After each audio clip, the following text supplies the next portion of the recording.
So then let's get on to this. The next one is trade and labor markets. We're discussing about labor markets a bit in the previous one. Labor markets is one of employment is one of the big challenges to solve. And trade affects any kind of trade changes affects labor markets significantly. Employment significantly. Demand for certain set of workers goes up, demand for certain set of workers goes down. There are compositional changes that happen, and by default, trade people then look up to the trade liberalization policies or trade policies is kind of inevitable because of trade this has changed. But trade by design is going to, so there is this literature called trade induced skill bias change, if you know.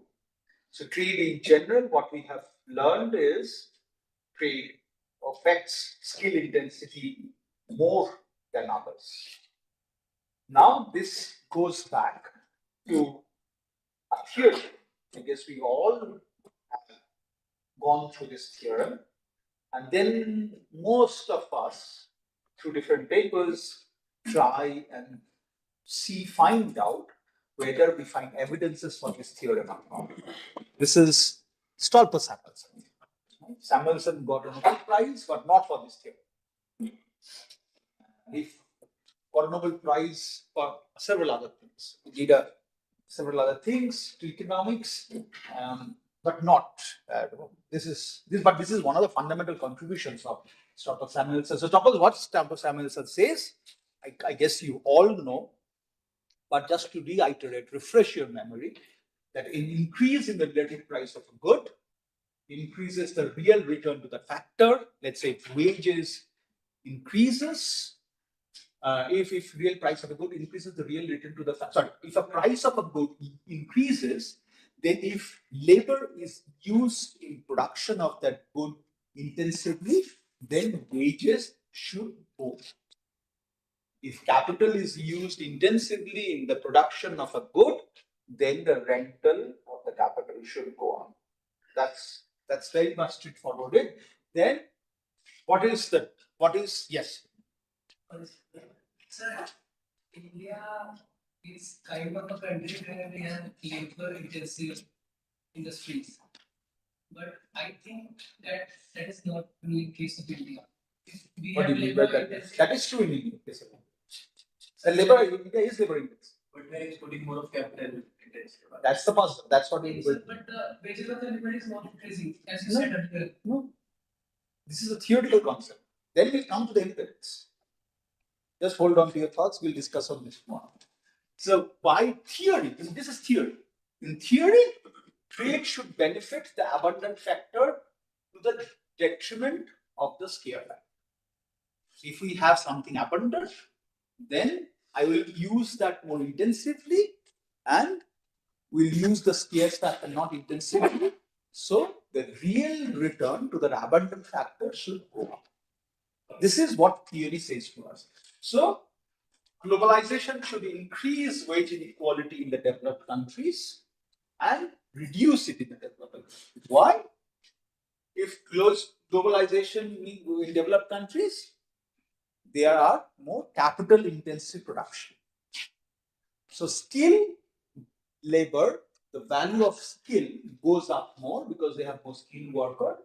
The value of skill should go up more. The wage inequality should increase. We have more unskilled work in India. We have more unskilled worker. Then the wage inequality should go down because the demand for unskilled workers should go up because that's our abundant factor. We should be using, by Stolper-Samuelson theorem, we should be using more our abundant factor more rather than our scarce factor. The skilled worker in a developing country is a scarce factor, and unskilled workers are abundant factor. So if we go by the Stolper-Samuelson theorem, we should see the opposite.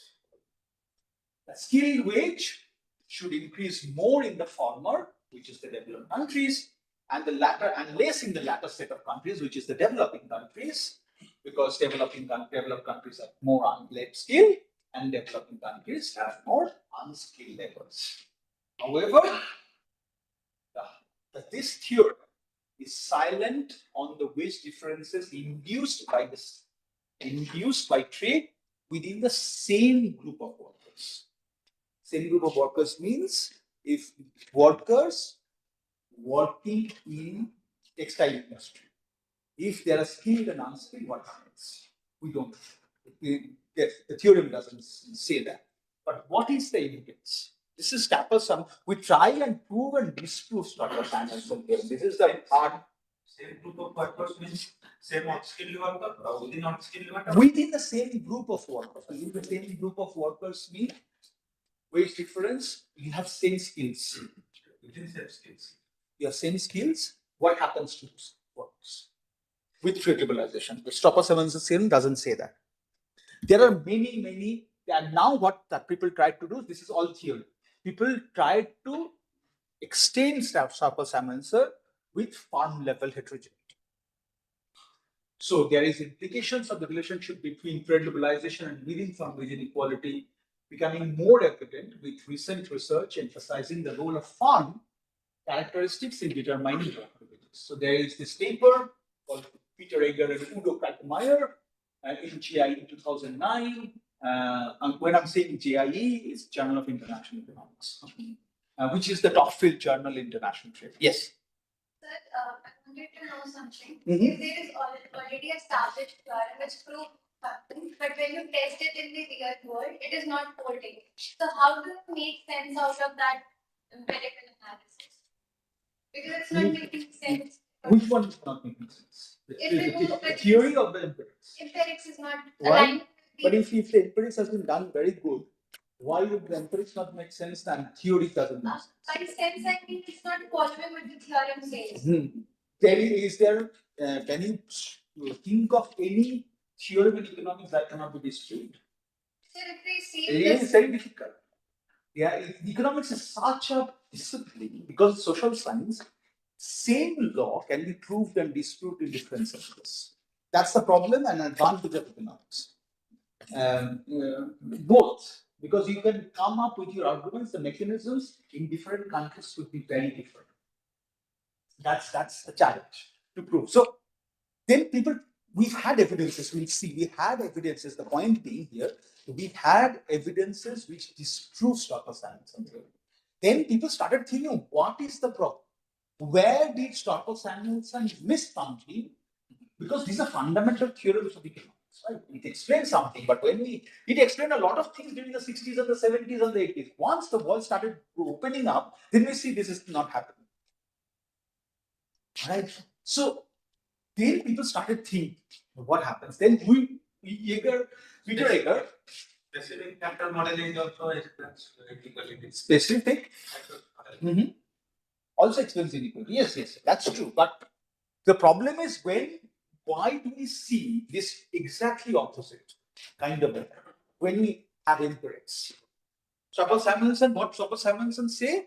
We do not actually see this. Then people start thinking, was the theory missing or what actually you said? But the empirics is wrong. How do we put this together? Because empirics is also done by people who actually understand the theorem properly. They have collected proper data, they have done proper analysis. So what they did was, Egger and Kalkmeier, they incorporated fair wage preferences into the Mallet's model. And argue that trade liberalization leads to within group inequality, within group wage inequality, as wages depend on the farm performance in an imperfect labor market. Because this makes sense, because in Stolper-Samuelson there were no definitions of perfect or imperfect labor markets. There are labor market distortions. Stolper-Samuelson never thought about labor market distortions. If you include labor market distortions in a farm heterogeneous model, then we find even group wage inequality might increase because wages are dependent on farm performance. So how the farm performs, wages, because of managerial wages, are dependent on a lot of managerial wages, dependent on farm performance, because they get the share from the dividends of the farms. Firm performs better, managerial wages goes up because they are given stocks, the values of the firm. So when there is imperfect labor market, because it's not perfect, this is labor market distortions, then within group wage inequality should go up. Helpman, Alan Helpman comes up with a search and matching model, restrictions, and show that basically more productive firms pay higher wages to higher ability workers. So that also creates within group wage inequality. So that is kind of making sense with the Stolper-Samuelson that within group, even within the developed countries, wage inequality has increased because the demand for skilled labor has gone up more than the unskilled labor. So that's why. For us as well, the puzzling point is actually the developing countries, not the developed countries. We expected developed countries to have wage inequality, but we never expected the developing countries to have wage inequality. That's the puzzling point. That's why people started to write the theory model. It's more interesting to look at labor markets in the developing countries rather than developed countries because it's already more organized. A labor market, the distortions in the labor market or the imperfections in the labor market are much, much less than the distortions that we have in a developing country. It's not about India. If you look up Brazil, if you look up Cambodia, you look up Vietnam, you look up Indonesia, even Indonesia has 10% of the skilled workers are only college educated. The skilled workers are very, very less. So, if you look up Karim Kosa's paper or Gabriel Felbermeyer paper, they introduce these dynamic farm models and show that increasing farm heterogeneity actually is a contributor of rising trend wage inequality. This is one very key point when Stolper-Samuelson thought about the theory, there was no concept of farm heterogeneity. In farms are very heterogeneous and they pay wages very differently. That's what we saw yesterday, right? Because farm heterogeneity plays a key role in terms of determining wages, we find this is the rising trend of wage inequality also in developing countries, because even in developing countries, the farms are very, very heterogeneous, even within each industry. We saw yesterday that when we are controlling for industry fixed effects, and even at the 4-digit level, that means farms which are producing vanaspati ghee, that was you can see written, even within farms which are producing vanaspati ghee, some farms are paying wages differently than some other farms. So that's what the farms are so very different. Like you are working in a farm which produces big set of market share, you'll be paying differently rather than which have a low share of market share. So farms are inherently different. Because farms are inherently different, companies are inherently different, they pay their wages, they pay their workers differently, and that's what contributes to the wage inequality. So you can now think about why farms are so important, because what farms are paying each one of us, let's say we comprise of the entire population, if we are paid differently, each of one of us at the macro level, when you go outside this classroom, the macro level, when someone would calculate this wage, there will be high wage inequality at the macro level because we are paid differently at the micro level. The labor market imperfections or labor market changes at the macro level is contributed to the fact that micro level wage inequality contributes to the macro level wage inequality. So that's why it's important to understand the farm level, what happens, the hiring decisions on the farm. How does farm hire different sets of needs? That's why we need this kind of very detailed labor markets data at the farm or the company level, that how the farms are paying their farm. If I don't know the wage function of at the farm level, it's very difficult to determine at the macro level how things are, because then you cannot have dedicated policies at these farms. Then how do you maintain the minimum wage? You need to understand what average wage is, because otherwise you can't fix minimum wage, right? There is a and it also depends on many things. It's not only developed economies. So if you compare in terms of the minimum wage rates, if you compare Europe and the US, they are clearly examples why you need a wage union in terms of the workers. In the US, the fundamental difference you can see, if I don't know, you have been traveling. In the US, everything is dependent on tips.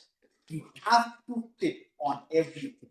In a sense, if you're going to a restaurant, last time when I went to present University of Rochester, we went to the minimum that counts, we couldn't change it. The minimum that counts is 18% now. 18, 23, 25. Who gives 1/4 of their bill to tips? Because they do not follow minimum wage law.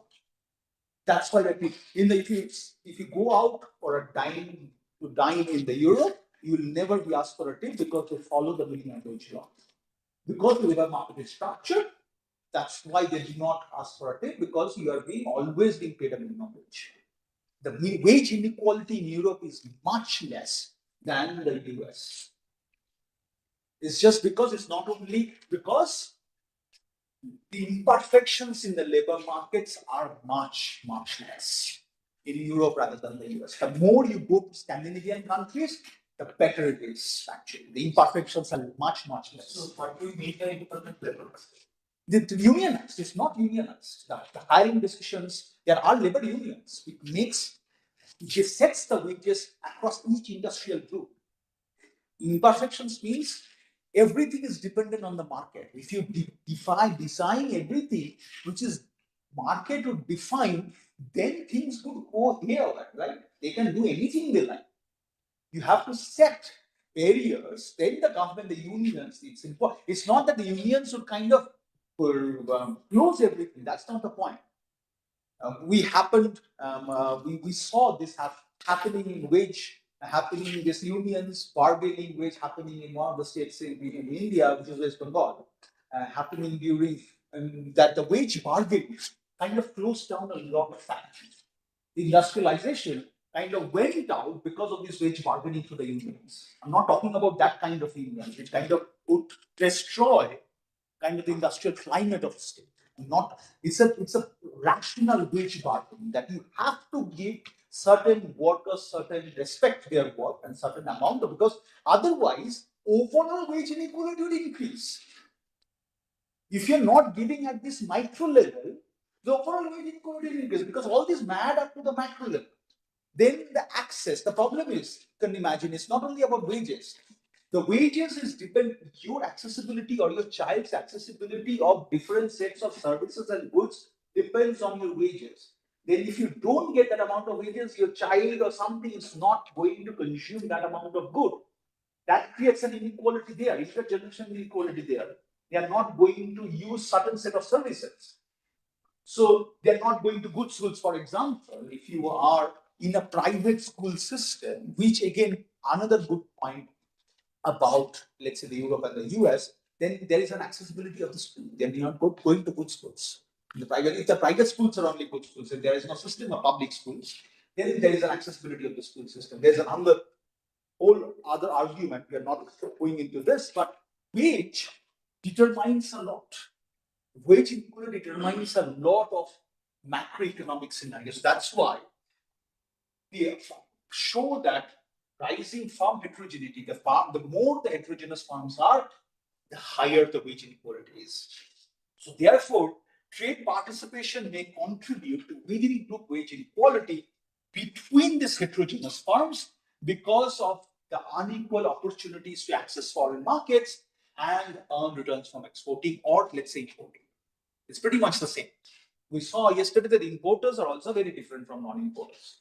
Because certain set of firms are very different from certain set of firms, they have access to larger market access, they can sell more, they can import, let's say, from foreign countries, they can pay their wages more to certain set of firms. If I let's say I'm importing something to use in my production function or farm, and if you are, let's say, a worker or a manager in that farm during that point in time who has the skills to know, then you are being paid more. As simple as that. And because the farms are inherently different, they will pay differently. So this is the other set of literature actually talks about worker heterogeneity. Because workers are inherently heterogeneous. That also was not being, these are the two extensions of very important extensions of that Stolper-Samuelson theorem. Stolper-Samuelson theorem did not say this. One was with farm heterogeneity, and one was the person believed workers are homogeneous, but workers inherently are heterogeneous. There is a paper in Journal of International Economics by Lee. She characterizes worker level comparative advantage by assuming that workers draw idiosyncratic sector and occupation specific productivities conditional on their exogenously endowed educational type. What does this mean? What does this actually mean is when we think about our education choices, we become inherently heterogeneous. The skills that we actually decide on makes us heterogeneous in some set of others. For example, there is no undermining of any subject. I'm giving you an example here. I'm not undermining any subject here. Let's say you decide those subjects also has different set of utility things also set up very important. But let's say, for example, for the sake of argument, you decide on being an economist or finance or engineering person, given that you're studying humanities. By default, you are drawing this exogenous. You decide this when you're in class 10, class 9, not much thinking through that I'm going to earn more, an average I'm talking about. An average child at the age of 15 or 14 does not think through that what she or he is going to earn at the age of 25. Which sector is, we cannot think through actually. What you are thinking through, your educational type is based on your interest. So you are self-selecting yourself into a certain educational sector based on your interest. That gives you certain set of skills over the time. That gives you sector-specific choices. Now, as let's say for an economist, for a let's say finance guy or engineer, when you are going to the job market, a big set of industries are open for you, which are highly paid. Now, a person who is coming from other sectors are not, because you don't have per se the skills to solve those problems. In those, let's say you're coming from a history background. I'm not again undermining any subject or an English background. You are, let's say, going in the same company for sales. You would be more or less in the administration and you would be solving, let's say, data analytics, data science, all these things if you're coming from a background which have more quant skills. By definition, your wages are different because it is defined by you are heterogeneous within the same set of the firms, even though, let's say, you are both managers. Even within the managerial category, you are, let's say, an HR manager, for example, or an administration manager, and a manager who is, let's say, a senior manager, for example, who is heading the data analytics team. And a company, for example, let's say in Philips or in Google or whatever, the wages are very, very different because exogenously you have sorted yourself in an educational choice which made wages very different. Because by skill set, you become very heterogeneous. Farms are very heterogeneous. So you can imagine there are two sets of heterogeneity working with each other. By workers are heterogeneous by their choices. Some people think about, I am going to do this because I'm going, but this is a very small set of people. I'm not talking about that. It's very, but people who self-selecting themselves, creating a long run differences in heterogeneity in terms of disciplines. Now the farms are also growing in terms of their heterogeneous. So even within a farm, within managerial category, we see because of their skills or because of the occupational category, the wages are very different. Then somehow skills are also contributing to the imperfections in the labor market. Yes, it's absolutely. Yeah. It's endogenous. It's an equilibrium situation. Then what could be a solution for it? How we can? Yes. Solution is this. You cannot ask economist solution. So see, the solution is always difficult to arrive. How do you control for the solution, control for the solutions. In certain sectors you can, in certain sectors you can't. Is it possible? Huh? Income tax. Income tax, how much? Yes, income tax you can, but how much income tax? It will dissuade workers, it will dissuade farms. There is high income tax. Let's say, if you come to the Europe, we live in a very high tax society. That's why we have still certain amount of wage inequality. The taxes increase significantly. It's a progressive tax system. The more your income goes up, the taxes go up. So it's one way of solving this. But then sometimes people who become the main argument there is people become dissuaded with having higher skills. If I am investing a lot of time, lot of energy, lot of years to get these higher skills, I am not depending, I have really worked out this out, then I am going to earn more money and you're taxing me too much to get, then people would dissuade to get this good skills. So that's another issue of this. So there's something, they think of a general equilibrium picture, this is simultaneously happening and you have to arrive to an equilibrium situation. In equilibrium is obviously endogenously determined. Like wages create imperfect labor markets. Imperfect labor markets also create this distortionary wages. So how do you solve for this? So then this is what discussing. Then they endogenously sort into a sector and occupation to maximize their incomes. That's what we do, right? And think about the general equilibrium driven, this endogenous sorting of workers determines this effective labor supply patterns because it depends on, let's say, we endogenously sort. For example, this is a glaring example in India, was the engineering pattern. People self-selected themselves to do engineering. That's why a lot of engineering colleges came up. And that determined the effective labor supply patterns because we have a lot of labor supply of engineers in India. That's it, but it's endogenously determined, right? For each sector country, which eventually affects the country level comparative advantage. So eventually coming the comparative level advantage because now you have people with higher skills. Think about the Stolper-Samuelson theorem now. They have self-selected themselves to technical skills. Technical skills, labor supply has increased. What the farms will see that I have much higher, better pool of technical skills in the market, so I'll start investing more in capital intensive, not the labor one.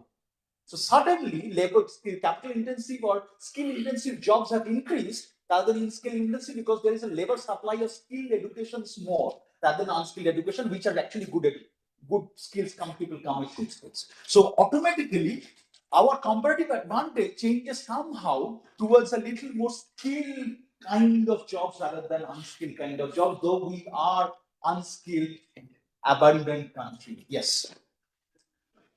Even in terms of engineering, now there are high number of engineers in the country, and they are paying less. They are paid less. So they are paid less because there is high supply of engineers, or because there is a lack of quality of engineers. So yes, both.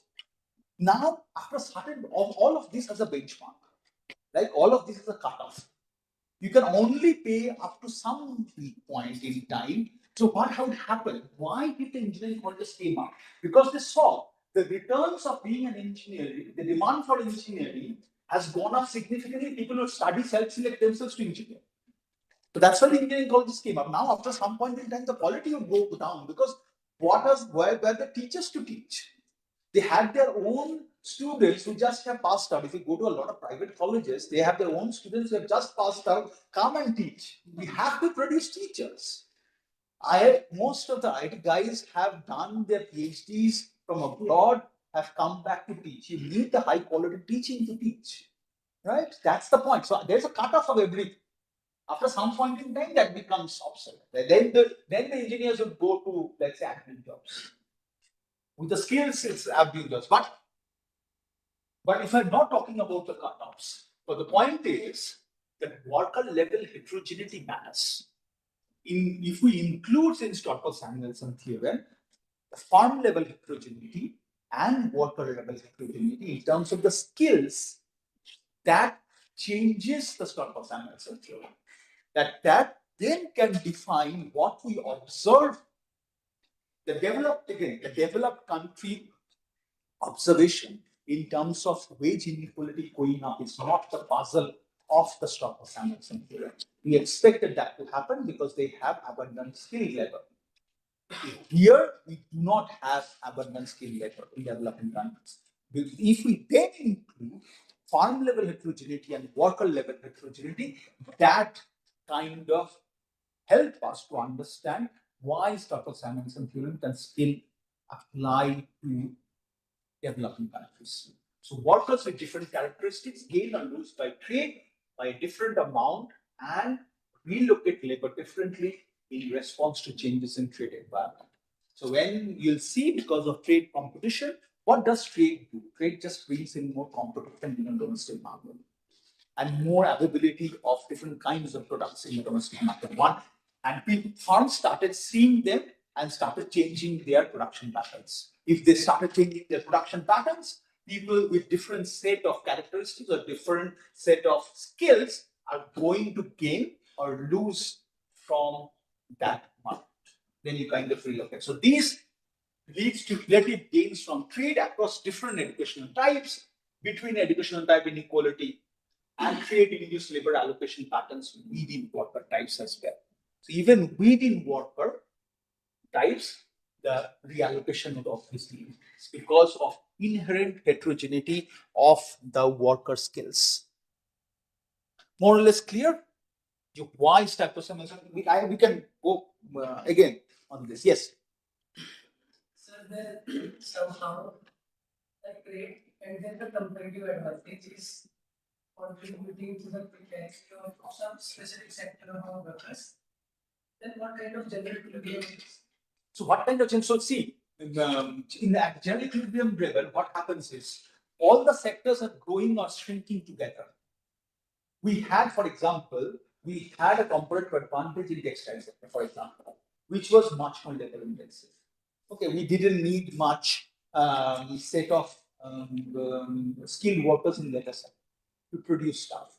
Now you can see suddenly that there's also in the textile sector because of trade, we had shirts which are very produced efficiently, not with much labor, but a lot of capital. There are capital to produce. So even within that sector, people who had higher skills of operating machines, I'm not talking about other people who have talking about higher skills, even people who have skills with operating machines, people, if you know, India had this institute called Industrial Training Institutes. If you don't, I don't know if you know of this, called ITIs, Industrial Training Institute. So people are, after high school, a lot of people go for this affiliate in skills level training.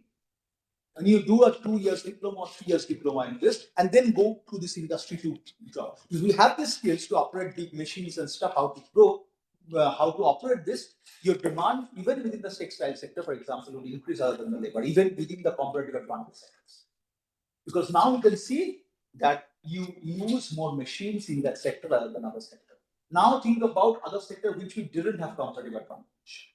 This is going at the same point in time. So general equilibrium level by means we consider everything simultaneously going on. We are just not looking at per se that textile sector. In the other sector where we didn't have comparative advantage much, we suddenly saw that we had a lot of people with strong skill sets before. Can you imagine? Before, for example, India is a glaring example of this. Before 2000, 2001, we didn't realize that we had a competitive advantage in IT sector. We didn't. We didn't, right? Because we didn't ever thought that we had good set of skilled people who are sitting here and can solve for these problems right here. Localization happened, opens up, outsourcing started, you can suddenly realize we have competitive advantage. So before, if you can see, before 2000, we didn't realize this as a competitive advantage. We always realized we have competitive advantage in producing shirts, shoes, and stuff. Post 2000, we realized we have a huge skill set sitting here. This competitive advantage sector opens up because of trade, and these people suddenly got a lot of more jobs, a lot of more money, which this competitive advantage didn't exist. So this is happening in general equilibrium. Certain set of competitive advantage sectors we had actually went down or stayed the same, which we didn't have competitive advantage because of trade, it went down. And there was self-endowed people who self-selected themselves in certain educational choices, took advantage of that because opportunities whatever went up, and they kind of came with inequality increased. Because the comparative advantage of us kind of got changed over time because of trade opinion. But those engineers, let's say the students who studied in the 90s, did they think through that after 2001 is impossible? They self-selected themselves. They wanted to study engineering, they self-selected, or maybe pressure from the home or something. They wanted, the father was an engineer, or your peers are an engineer, whatever.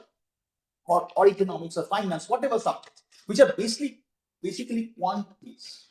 Quant-based, we have seen across the world that quant-based subjects have kind of gained more than the non-quant-based subjects. In terms of the wages, what I mean in terms of the wages, I'm not talking again of generally perspective.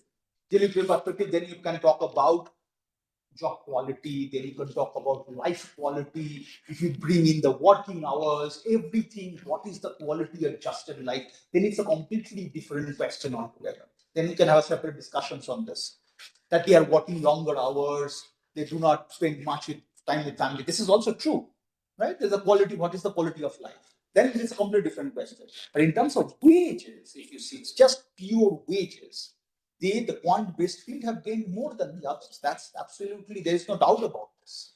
This is absolutely true across every part. We also see in Europe, that's why a lot of universities now open up courses in economics, data science. I had an RA last year in one of my projects, which is a physics PhD girl. Amy, when I was interviewing few of them, Amy directly said to me that why do you want to do this project? What is your motivation of doing an economics project? Very simple. I am doing a PhD in physics. I know how to code. I know the math to solve. I want to know economics intuition because that opens up my industry openings. Apart from academia, because academia is getting very uncertain, if I want to keep my options open in industry, in the finance field, in the tech field, if you understand how to code and if you know economics intuitions, that's the best asset you can have in the tech industry. So that's about it. If you have quant skills, this would gain more. This is very simple. Then in the process of, these are endogenous outcomes. By the way, this is not, she has chosen physics exogenously, a self-select her. But in the process, you are endogenously choosing yourself to other skills as well, because now you knew the market, what market is demanding. So you are endogenously sorting yourself to other skills so that you become fit for the market. But the original education choice was exogenous. So by default, it is making her, when she goes out in the market, for example, I have the same economics PhD, for we are competing with her. By in general, what happens if we both gives our CV to the same firm for the same post, she will be preferred than me because she has a team. With physics, people write codes better than economics people. It's not that for everyone it's true, but because that mathematics training is better than us. It's just that's that simple as. So you can see water heterogeneity, farm level heterogeneity, all this kind of gives us why the puzzle that why in developing countries we still see in a labor abundant economy, we still see increase in wage inequality. There are a couple of papers we'll quickly go through. One is this on Indonesia in Restart 2011 by Donald Davis and Mary Amity, Trade, Farms and Wages. So they have a theory model. So they simply put, how does trade liberalization affect wages? This is one of the more important questions because this has generated really a vast literature on both theoretical and empirical. So they build on the work on heterogeneous forms of millets to allow trade in intermediate goods by the other people. They maintain, they model the assumption of homogeneous labor market and a perfect labor market so that the wages paid by a firm are disconnected from a firm's performance, focuses on a homogeneous labor market, but introduce a variant of fair wages that is most closely related to Rossmann-Helpman, that wages are different across skills, but it's still fair. So what the key theoretical result, even with the perfect labor market, what they found was that is wage is a consequence of a tariff change, depends on the mode of globalization from which firm is working. What we actually saw yesterday, you will see in their results, they have actually proved it theoretically. Even in the perfect labor market, even if you have a perfect labor market, where firms are not paying their workers based on firm performance, we still find wage inequality. And I'll show you quickly this. So what they do is they use model hypothesis of Indonesian trade liberalization from 91 to 2000. Trade liberalization basically provides them with 500 price changes per period, both covering both input and output tariffs. They have very detailed data at the firm level, constructing highly disaggregated input tariffs, to disentangle the effects of input and output tariffs. What happened between Indonesia is between 1991 and 2000, average output tariffs fell from 21 to 8%, and average input tariffs fell from 14 to 6%. So that's the extent. And Indonesian labor market is very dominated by very low skilled labor. Even the non-production workers or with the managerial workers in Indonesia are not highly skilled. Only 10% having attained education have a high school by that time. So you can see output tariff, the workers, this is the change in the wage. The dependent variable basically is the change in the wage. That means the growth rate of wage. Is the change in the log wage, you can see between T and T minus 5 periods. So basically the wage growth. So you can see change in the output tariffs interacted a farm worker working in a farm which is an exporter. They have an increase in wages rather than the effect. People who are not working in non-exporting firms, they don't per se see any growth in wage growth.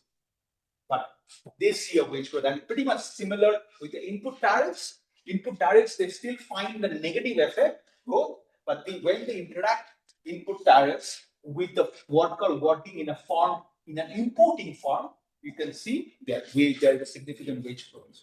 Is exactly what we see yesterday. Saw yesterday for Indian data, the importers pay their workers more, exporters pay their workers more rather than the non-exporters and the non-importers.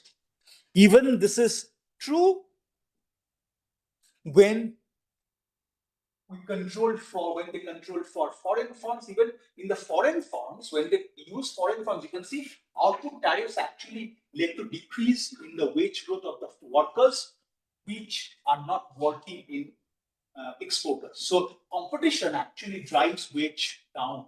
And this is very much true. You can see more or less they found consistent evidence. Whatever they do, with skill share, with ownership, with science, with trade shares, with trade, whatever they do, competition actually creates division in wages even with a fair, perfect labor market model. So that's what drives that. If your workers are heterogeneous, firms are heterogeneous, that's why they pay their workers differently, because the workers have different set of skills working in those firms. We have a paper in Journal of, this was my job market paper when I was looking for a job. When I'm finishing my PhD studies and went out to the market. And so this was my job market paper using the prowess data. I looked at the effect of trade in India and the demand for managers. My motivation was this, basically, that from 1992 to 2006, in these 15 years, you can see this median compensation for the CEOs. It went up from 2.5 million to about 9.8 million. So 300% growth happened for managerial positions over this time period. And this time period was coincided with trade liberalization across everybody in the world. So then I started thinking whether there is a good causality between this trade liberalization process and this demand for managers or demand for certain set of people who have certain set of skills, which is the managerial skills. And when I came to the Indian data and started because you have to see it in first Indian data. Then I have to, so I divided them in importers versus non-importers. You can see the growth. You can see by yourself, this is the share of managerial compensation, not total. Managerial compensation divided by total compensation of a firm. For a non-importer and importer, around 1990s, this was pretty much the same, 0 point something something. Once trade liberalization, you can see once trade liberalization started kicking in from 1994, basically, when India signed the WTO agreement and the tariffs really started dropping down, you can see the growth that happened. It also pretty much the same till 1994, you can see. Once started from wrapping, importers had a say, but there's a huge difference between importers and non-importers. These started me thinking whether there is then a causal relationship actually between trade and demand for managers or not. Like whether managerial skill went up because we had trade liberalization. So what I mean is trade liberalization is one of the contributing factor. There are multiple factors. Is one of the contributing factor of the growth of the managers in India or not. And we find this relation or not. Yeah. But why? Why? What is the economic mechanism? If you go back, then you have to go back to theory. What is the economic mechanism? You have to understand the economic mechanism, just focus on this part. This is the empirical evidence that we found. One is based on actually India. Kaikano, Luis Caricano in 2000 in a paper asked a very simple question that what does a farm do? What does a farm do? Farm solve problems. Inherently, there are new problems. Problems means production problems, for example. How to sell this, how to organize production, how to market this. These are all problems that the farm solves. They strategize those problems and this solve the problem. So you can imagine a farm is a knowledge-based hierarchy. And managers provide actually knowledge to a farm. When you are providing knowledge to a farm, because production requires knowledge. And as a manager, when you have managerial skills, in a certain set of skills, you know you have gone through certain set of educational choices, you know how to solve those problems. Because you solve those problems, and there are two set of problems that Karikan defines. One is a routine problem, and one is non-routine problem. One is that is a common problem, and one is a non-common problem. So the economic intuition is people with managerial skills or managers solve the non-routine or non-common problems because the difficult problems go up the ladder. The simple problems are down. So non-production workers solve the most common of the routine problems. The managers solve the non-routine problems. So that's why it could be, because what I was thinking in terms of mechanism was that when trade liberalization happens, it could bring us a new set of problems. Let's say how to sell in the market, because there is foreign competition. How to organize our market, how to organize our distribution of these products, which market to take care of. These are all problems that managers deal with, not the non-managers. A production worker does not deal with to decide on the strategy that how to organize sales in that area. They are just there to produce output or take care of the production process. So what would happen in general, or we are using new inputs in the production process. And now new inputs, when you have drop in the input tariffs, the other way could be when you have drop in the input tariffs, you are now bringing imported inputs from abroad, especially from developed countries, to improve your production process. What would happen? These inputs are very different in nature than the inputs that you have used it before, which are mostly domestic inputs. How to use these machines? How to, for example, inputs is one of the machines, for example.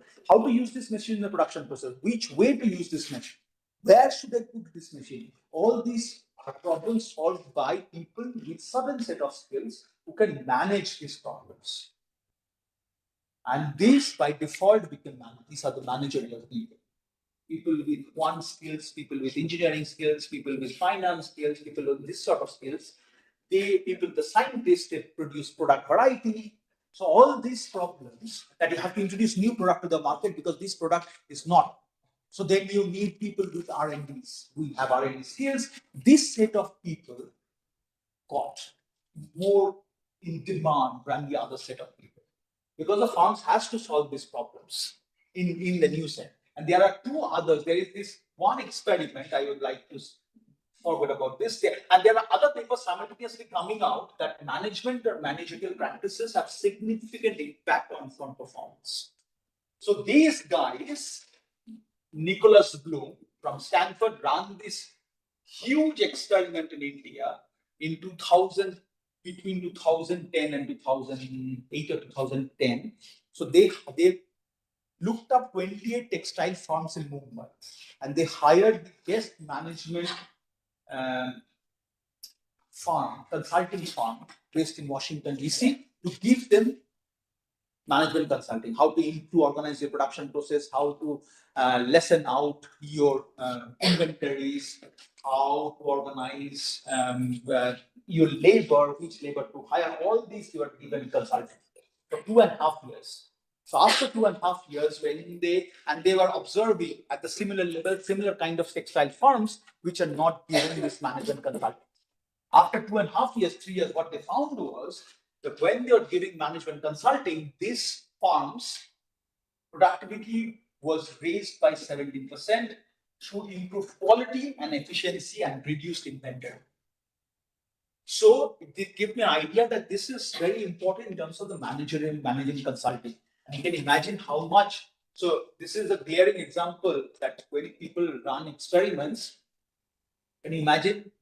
This is an economics paper which needed about $6 million to write, because they hired this management consulting firm for 2.5 years to give management consulting. So to write an economics paper, and it's very influential, they spent about $6 million to write a PhD paper.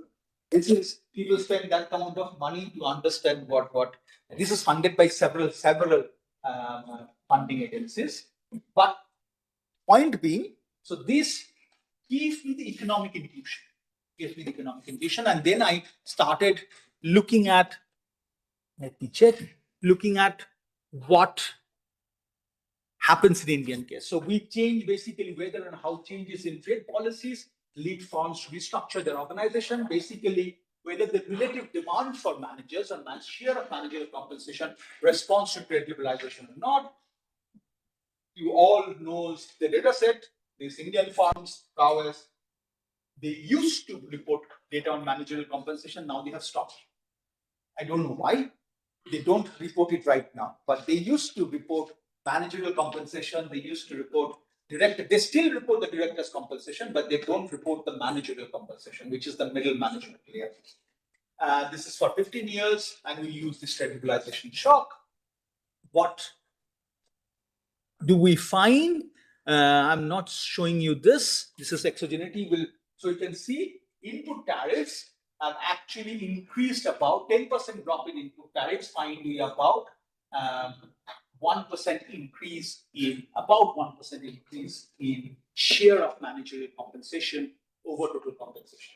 Even if I restrict the period to 90 to 1997, which is the most intensive period of trade liberalization, this has actually increased more. And you can see, so one way to increase is, you can see the non-managerial stuff. We'll do this today, I'll not show you much. Is whether the managers have substituted non-managers or not, whether there's a substitution of skills happen. That we didn't find. That we didn't find any effect on the non-managerial compensation. It's just that the non-managerial compensation stayed the same and managerial compensation went up. That's why the share went up. Overall share went up in terms of the share of managerial compensation. This is industry trends.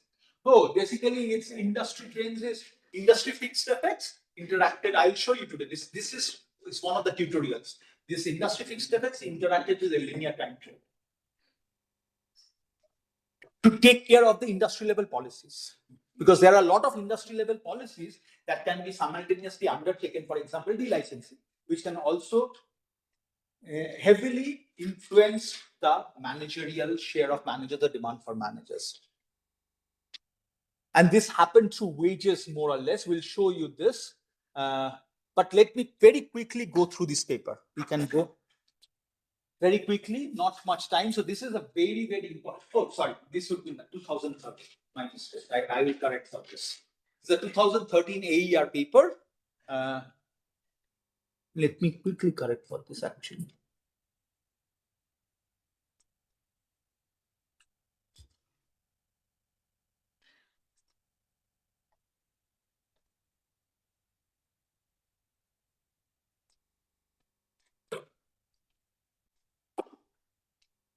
In fact, so this paper showed that how China shock in 2001 have affected US markets in terms of employment. And this is very, some people would argue, there are articles actually argued that this paper, this paper could have led to Trump coming in 2016 because it got so popular because they show that there's a significant negative effects of the Chinese competition. Why? Because Trump is all about China. We see talk when it came first time. So there are lots of reports that say that this paper kind of got into so much attention, it got so popular that it kind of led these set of people, the voters, to change their voting patterns, and Trump got into in the 2016. Maybe true, may not be true. There are debates and there are conspiracy theories. So what they do is, since 1990, with low-wage countries, trade has grown significantly. Low-income share in US imports have gone up from 9% to 28%. We also have a huge, in terms of the developing countries, actually, I think we have the largest share in terms of China imports. Till 2005, 7, 8, we had 25%. Now we have about 3% of our imports come from China. So it's a huge China shock we had. And China accounts for this. You can see 89% of this growth. This is what their motivation was. This is Chinese import penetration ratio, total Chinese imports divided by total imports. And this is their employment, manufacturing employment. Chinese imports going up at the same point in time, manufacturing employment going down at the same point in time. That kind of got them to understand whether there is again any causal relationship between Chinese imports and US manufacturing employment or not. So you can see how much imports from China went up. It's about 1100% between 1991 and 2007. I calculated this for my China shock papers exactly the way they did. For us, it was 2000%. It's much more than the US. We had a huge China shock. There are many things can be done with the China shock. What I have, there's a recent paper on China shock and gender actually. Imports from China went up significantly. Imports from other countries also went up. You can see, but not much compared to China. So what they did was this. This is very interesting. What they did. That's why it got so popular. So divided the entire US into commuting zones. We don't have this feature actually in our country to divide into commuting zones. Commuting zones, it's divided all this US into 722 commuting zones. Commuting zones means where your manufacturing production is concentrated and you're commuting to these zones to work. We don't have this here. In terms of definition, what the commuting zones is, because we have industrial areas where you can actually calculate and you know where the workers are, you can actually calculate what the commuting zones is. So what they did was, so they calculated the tariffs based on the commuting zones. We did it. We also have similar feature. If you go back to, there's a paper by Petya Topalova on industrialization and poverty. She did it. She is the first one to do it. She did it at the district level. We also have used it now in one of the papers I did was about trade liberalization, actually, caste-based parties. We can talk about this later, that how trade can contribute to rise in ethnic politics. She did it for India. Petya did it for India at the district level. She used NSS. Like the problem of using NSS at district level is the challenge. Why you have district level? Yeah, but then the sampling is not done at the district level, it is region level. No, you can have district codes. Yeah, you have district codes, but the thing that NSS sampling can is mostly at the region level. The region is the district, not state. No, The block level. NSS region, NSS state region. But you can aggregate these block levels to the district. No, not NSS state region is the course. No, NSS you have district. NSS is not state. Like they have climatic zones, like certain districts are broken into regions. Like suppose in Odisha state is divided into two regions. But you have the point being, Code is there. yes, the code is there, so you can calculate things at the district level. You have manufacturing employment at the district level. So what the point of district level is, we can come back to this to that paper. What they did was, so they calculated the share of employment, which also Petit Lopal did. It's a calculate the share of employment in the manufacturing industry in 1990 in a commuting zone. That what is the share of this manufacturing? This is the labor of this farm or whatever, let's say industry in zones J at time T divided by the total employment, and what is the share of imports in that industry from China. So that's how they calculated that if there is a higher manufacturing employment in that industry, in that zone, then because the China shock, increase in the China shock of that industry, that zone would be impacted more than the others. It's clear, more or less, that if I have in a certain district, for example, if I do the analogy for India, if I have a certain district in India where there is higher leather employment, people work in leather industries, if the imports or the tariffs for the leather goes down significantly, that district would be, manufacturing employment of that district would be more affected than other districts. So what they are doing is they are taking the shocks at the regional level, at the district. For them it was commuting zones where the industrial areas are located. Because that sector, rather than other sectors, would be more people working in that sector around them would be more affected than people, let's say, working in truck industries in other districts where the tariffs of the truck industry has not gone down. People working in that industry sits in that district, living in that district will be more affected than the others. As simple as that. Okay. And you can see this is the descriptive stats about increase in the growth of inputs for what they calculate. So you can see during this, which is the 90th percentile, this has actually doubled, more than doubled. So more or less everything went up, tripled or doubled across every percentile of the growth of inputs by commuting zone per worker. It has before China shock happened in 2001. Before and after China shock, everything got changed significantly. I'll quickly show you the results, not taking much time. This is the plots they've shown that how largest exposure or smallest exposure. They run this simple regression about a long run change in employment, population, wages, government transfers, and long run change of this input exposure ratio by worker.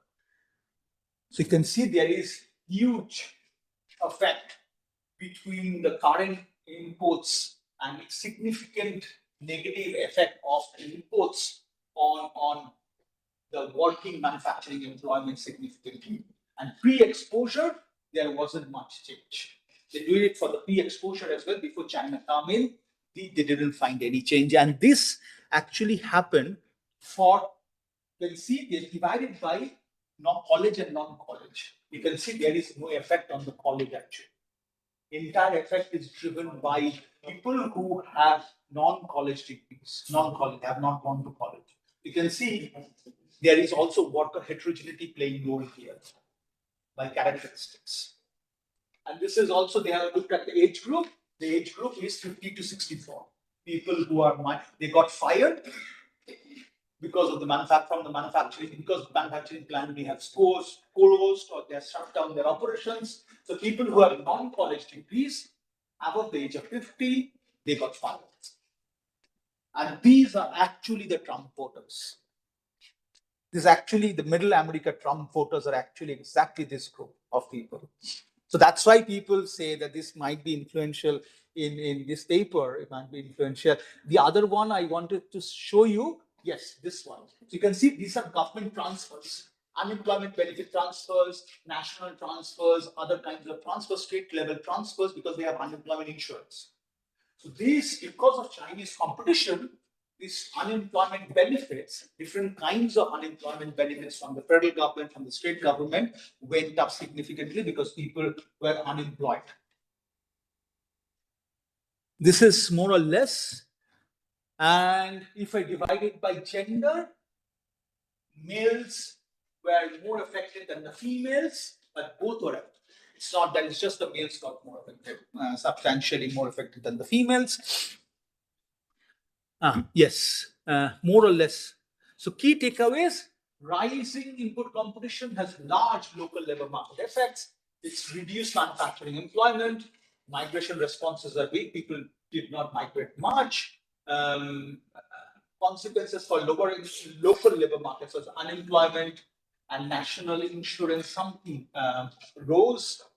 Job losses in manufacturing were the most. There were wage reduction in non-manufacturing. Why? There are spillover effects. People who lost their jobs in manufacturing went to work in non-manufacturing industries. You have an increase in labor supply. The average wage will go up. So we have a general equilibrium negative effect. It's not only in the manufacturing sector. If you think of the entire economy, there's a negative effect because the average wage went down, and there is obviously a declining household incomes because wage went down. Can you repeat the argument? Because the labor supply, let's say all of us working in the manufacturing sector, in the other room, all of us were fired, and we went to the other room where there are services. Now their services have similar amount of people, let's say, and they just doubled up. The number of availability of the workers or agriculture, however you can think, or agriculture, they just got doubled up. When you have more labor supply, I will give because I have excess labor. I will give less wage. Another example. I like suppose the wage is reduced, so your demand will be less. So Your demand is, supply is more. Yeah. No, like your like disposable income is less because you are fat. So your demand for products will be less for normal. So that will reduce the direct demand there. Yes, absolutely. So these are continuously working. Equilibrium for these are continuously working. Okay, right?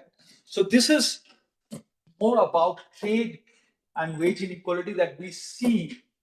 However, trade affects wage inequality or employment significantly changes in both developed and developing countries when there is a trade shock. The trade shocks by design are unequal. So it will change certain set of workers' demand because of worker heterogeneity, because of education heterogeneity, because of firm heterogeneity. Because this is not about firms, this is more about worker, because this is done at the worker level, not at the firm level. So worker heterogeneity plays a role in terms of you are seeing college and non-college educated workers plays a significant role in terms of determining what wage you get in response to trade liberalization. Thank you. Let's end here. I have again taken a part of your lunch time.